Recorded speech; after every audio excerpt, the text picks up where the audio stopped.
Bonsoir à tous, voici les titres de cette édition. D'importantes décisions ont été prises en Conseil des ministres ce mercredi 21 février. Des précisions dans un instant.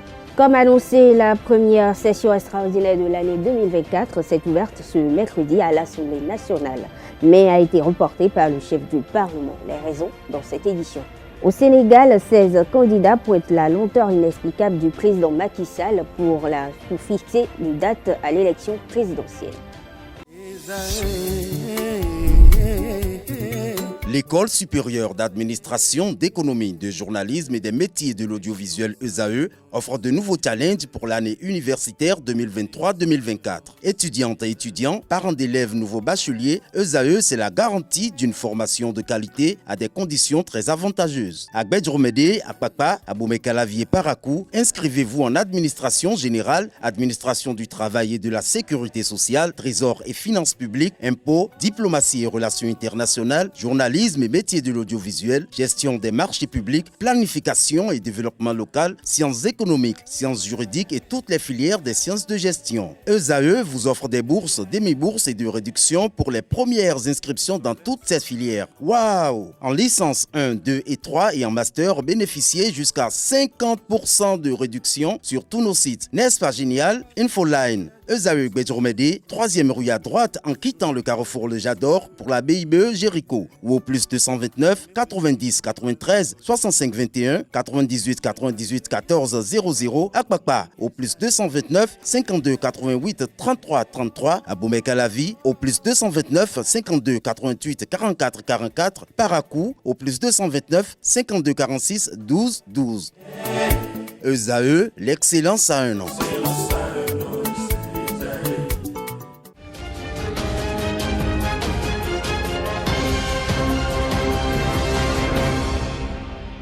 Bonsoir à tous. Ce mercredi 21 février 2024 s'est tenu le Conseil des ministres sous la présidence effective du chef de l'État, Patrice Talon. D'importantes décisions sont issues de ce conclave hebdomadaire. Au titre des mesures normatives, approbation des statuts de l'Office béninois du sport scolaire et universitaire. Au titre des communications, il y a contractualisation pour les travaux de réhabilitation et d'aménagement des voiries dans la ville de Cotonou. En ce qui concerne les mesures individuelles, il y a des nominations au ministère des enseignements maternels et primaires. Les travaux de la première session extraordinaire de l'année 2024 ont été lancés ce 21 février par le président de l'Assemblée nationale du Bénin. Au menu, la question de proposition de loi portant révision de la Constitution et celle portant modification du code électoral ont été débattues. Et à l'occasion, la séance a connu de moult débats et d'échanges, mais elle a été reportée, elle a été suspendue, reportée au 26 février 2024. Le point de cette session est signé Francis Farami.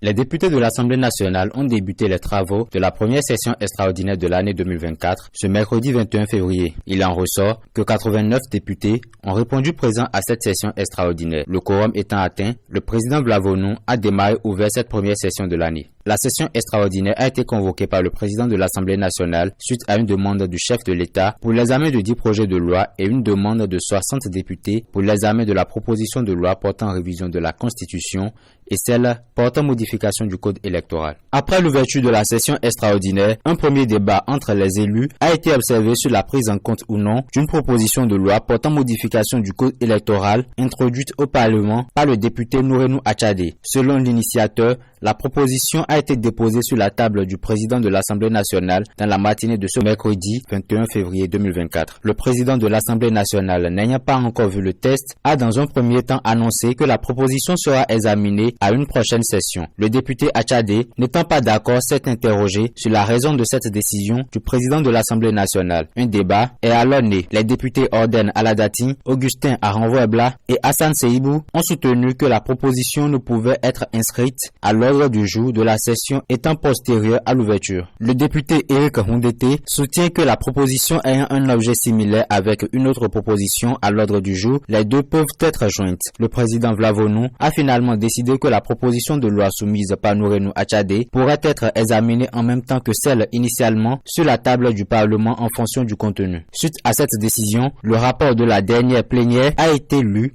et amendé. Après quoi, le président de l'Assemblée nationale a ensuite décidé de la suspension de la session extraordinaire. La session reprendra lundi 26 février 2024 à 10 h. Parlons toujours de l'Assemblée nationale. Le suppléant de feu Abel Sourankou a été installé dans ses fonctions de député à la faveur de l'ouverture de la première session extraordinaire de l'année 2024 tenue ce mercredi, ce sous la présidence du président Vlavonou. Et Abou Torou, puisque c'est de lui qu'il s'agit, est appelé à siéger en remplacement du titulaire décédé et est originaire de la commune de Ndali, tout comme le décédé. Il est administrateur des finances. Abou Torou est donc appelé à poursuivre le mandat resté vacant depuis le décès de Feu Sourankou en tant que le député de l'UP, le renouveau dans la 8e circonscription électorale. À la faveur d'un entretien accordé à ESAE TV le 19 février dernier, l'ancien président de la Cour constitutionnelle, maître Robert Dossou, s'est prononcé sur la proposition de loi portant révision constitutionnelle introduite au Parlement par le député Hassan Seibou. Il s'est également prononcé sur la question de la durée du mandat qui, selon lui, n'est pas à l'ordre du jour. Il est au micro d'Abdel Kader Achiro. Ma question, c'était le message à l'endroit de la classe politique béninoise dans cette semaine où le mercredi prochain il y aura une session extraordinaire au cours de laquelle sera examinée la proposition de loi portant révision de la Constitution. Moi, j'ai exprimé mon opinion sur ce projet de loi. J'ai déjà eu à dire dans une interview, je ne sais plus si c'est à vous que je l'ai accordé ou à l'un d'entre vous, je ne sais pas. J'ai dit qu'on ne touche pas à la durée du mandat. La question du nombre de mandats, pour moi, est réglée. Au Bénin, c'est réglé. Je n'ai pas noté que le chef de l'État actuel voudrait un troisième mandat, a exprimé en faveur d'un troisième mandat. Donc, dans la Constitution de 2019, c'est bien réglé. La question du nombre de mandats, pour moi, n'est pas à l'ordre du jour. Mais par contre, ce qui est fortement à l'ordre du jour, c'est faire de la durée du mandat un yo-yo. À une réforme, on prolonge, on ajoute 45 jours. Puis, deuxième réforme, on abrège la durée. Non, ce n'est pas normal. C'est dans la philosophie même de chaque constitution. Celui qui se pénètre d'une philosophie de la Constitution ne peut pas soutenir ce yo-yo de durée, dans la durée. Ce n'est pas bon. Et c'est la question qui s'est posée récemment au Sénégal. Donc, j'invite les députés à lire attentivement l'article 114 de la Constitution qui comporte la même chose, la même idée que l'article 92 de la Constitution du Sénégal et qui, au Sénégal, est encore pire, a été expressément exprimé et dit à l'article 103 de la Constitution sénégalaise. C'est dit expressément que on ne touche pas à la durée du mandat. Chez nous, ce n'est pas dit expressément, mais c'est induit de l'ensemble de notre Constitution. Sinon, si on dit que, par exemple, je donne une hypothèse qui n'est pas du tout une hypothèse d'école. Sous prétexte de faire révision constitutionnelle, on décide qu'on prend une loi constitutionnelle pour telle raison et que pour telle raison, cette loi constitutionnelle prolonge le mandat actuel de 3 ans. Puis quand les 3 ans approchent, comme on a la majorité, on invente encore autre chose et on prolonge de 2 ans. Ça aurait fait 3 mandats. Si on s'amuse avec la durée, avec les questions de durée, on peut contourner d'autres prescriptions fermes, explicites et claires dans la Constitution. C'est pour cela que moi, je ne suis pas partisan. Maintenant, je ne suis pas député, je ne siège pas là-bas. Ils feront ce que leur conscience va leur dicter et nous aviserons. Un mot à l'endroit des dirigeants actuels du Bénin. Pardon? Un mot à l'endroit des dirigeants actuels du Bénin en cette situation. Non, je demande à chacun que Dieu l'éclaire et que chacun prenne ses responsabilités.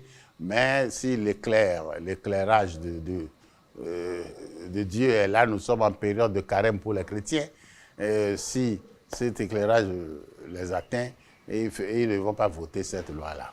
Suivons à nouveau l'ancien président de la Cour constitutionnelle qui est revenu sur la situation au sein de la CEDEAO, notamment la crise au Niger, le retrait des pays Mali, Burkina et du Niger de la communauté sous-régionale. Propos recueillis par Delkader Achiro.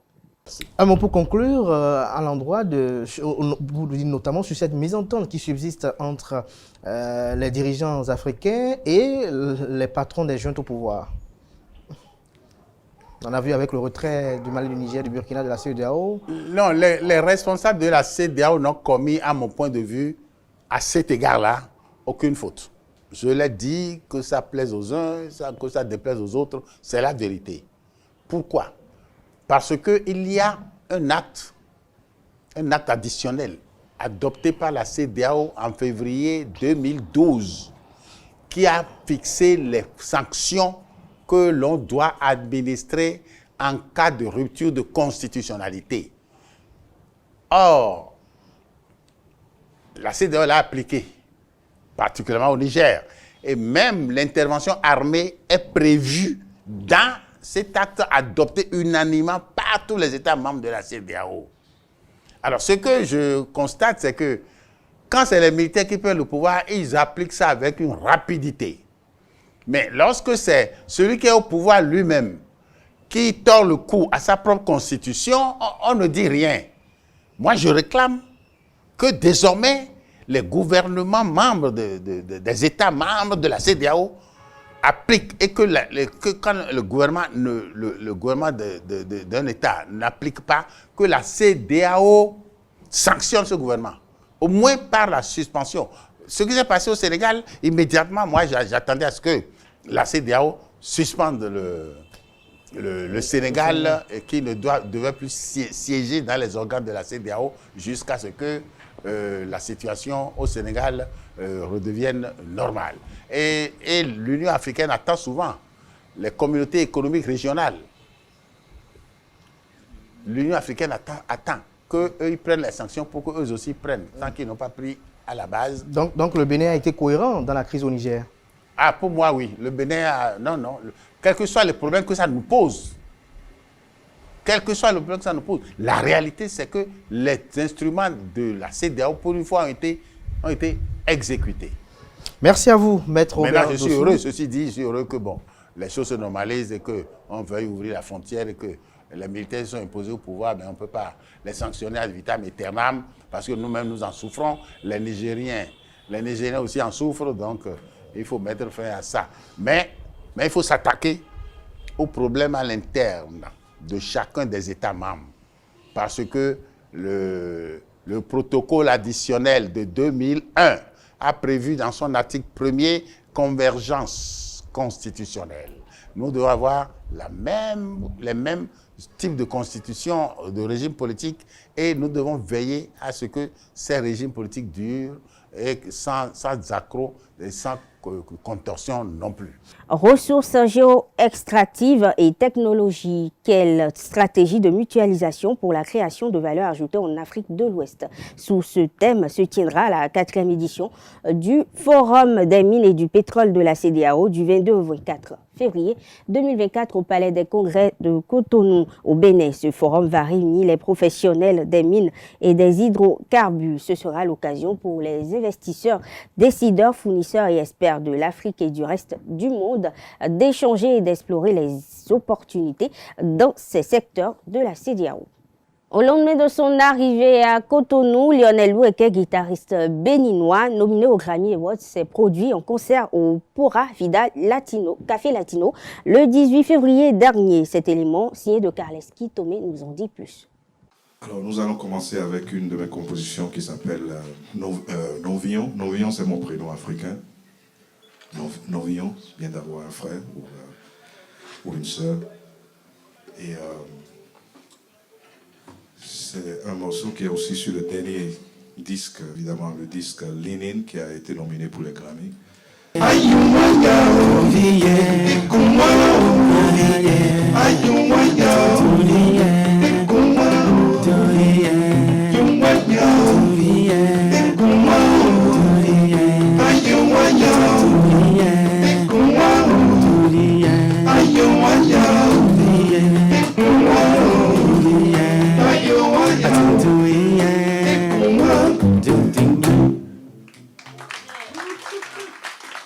Pour ce concert, Lionel Loueke a invité 6 musiciens béninois qu'il qualifie de très bons, avec qui il a interprété quelques morceaux. Nous avons fait ce qui est bien, nous avons fait ce qui est juste, parce que nous sommes entourés par quelqu'un de si grand, une sommité de la musique planétaire que la planète Karima connaît. Je veux nommer Lionel Loueke.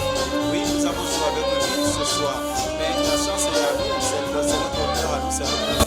Parce que jouer aux côtés d'une sommité comme ça, parce que pour nous c'est une grande joie. Et quand on entend dire qu'il se fait entourer par de très bons musiciens, donc moi, je pense que personnellement c'est une joie inouïe. Je ne peux que le remercier. Merci. Comme chaque année, le concert du Bénin est un moment de partage qui permet au guitariste Lionel Loueke de se ressourcer. Qui suis-je? Je ne peux que faire. Je ne peux que donner cette chance-là quand je viens ou les inviter faire un concert en France ou faire une petite tournée ou un enregistrement. Voilà. Mais je crois en eux. Il y a beaucoup de talent ici. Il y a tellement de talent. Il y a des jeunes qui ne sont pas reconnus. Quand je viens, je leur dis, je sais, ne vous découragez pas, continuez. Lionel Loueke, à l'occasion du concert de ce 18 février 2024, a rendu hommage à l'immense Danielou Saboa, dont il a interprété un titre.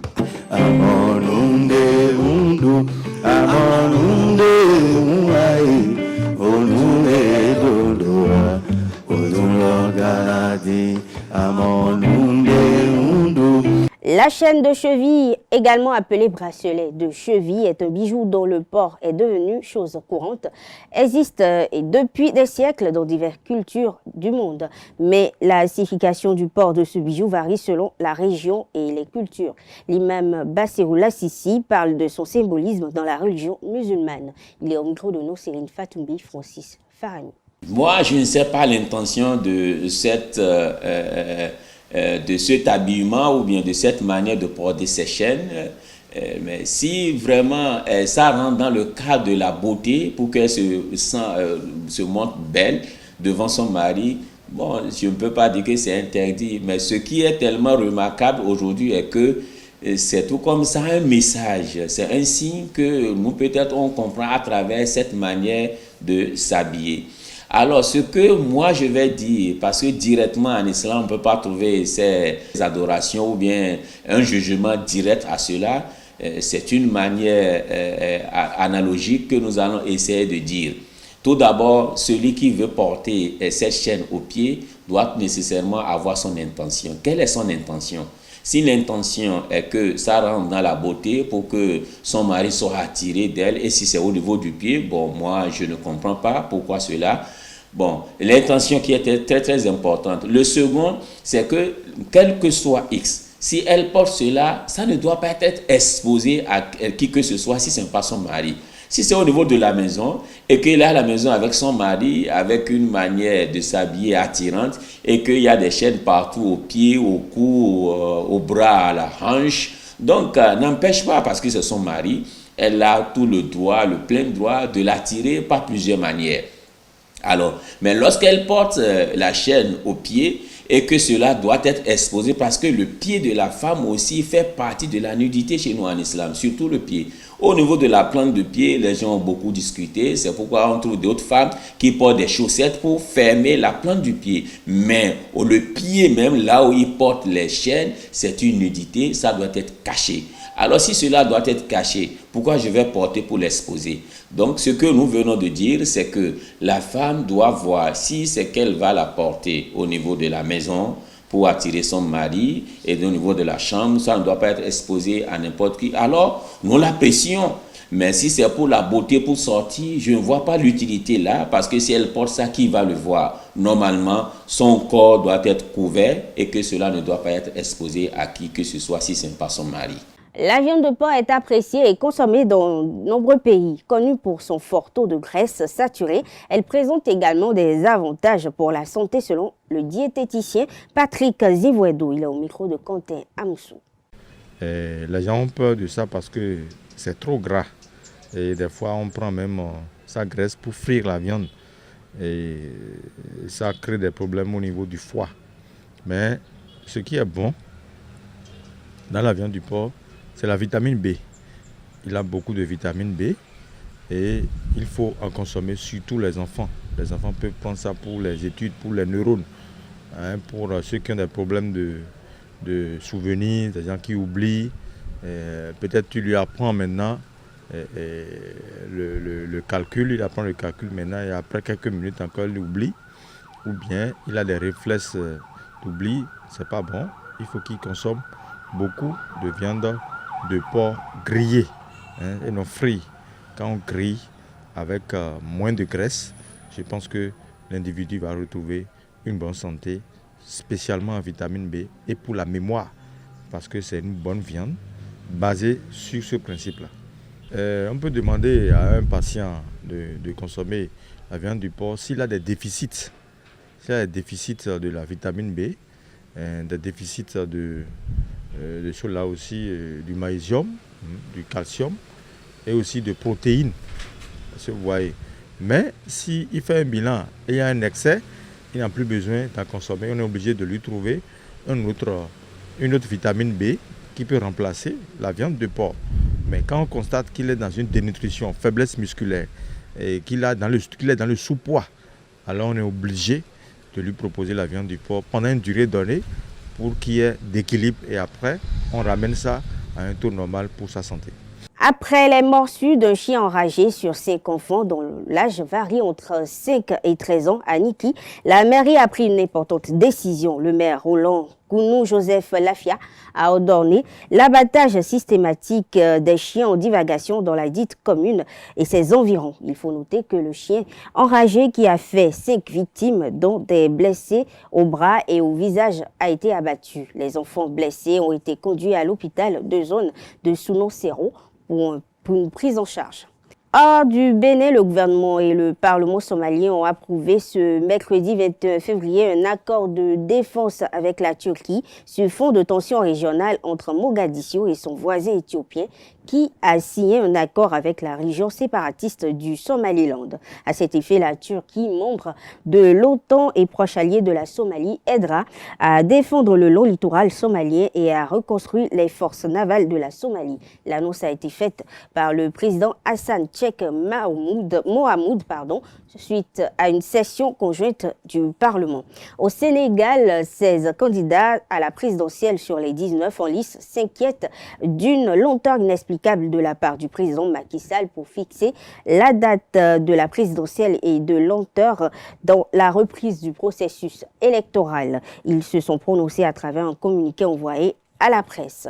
La présidente de la Commission européenne, Ursula von der Leyen, candidate à un deuxième mandat, a exclu ce 21 février toute alliance dans le prochain Parlement européen entre sa famille politique et des partis amis du président Vladimir Poutine. Ursula von der Leyen s'est prononcée ainsi lors d'un point de presse. Mesdames, Messieurs, c'est cette note que prend fait cette édition. Merci de l'avoir suivi.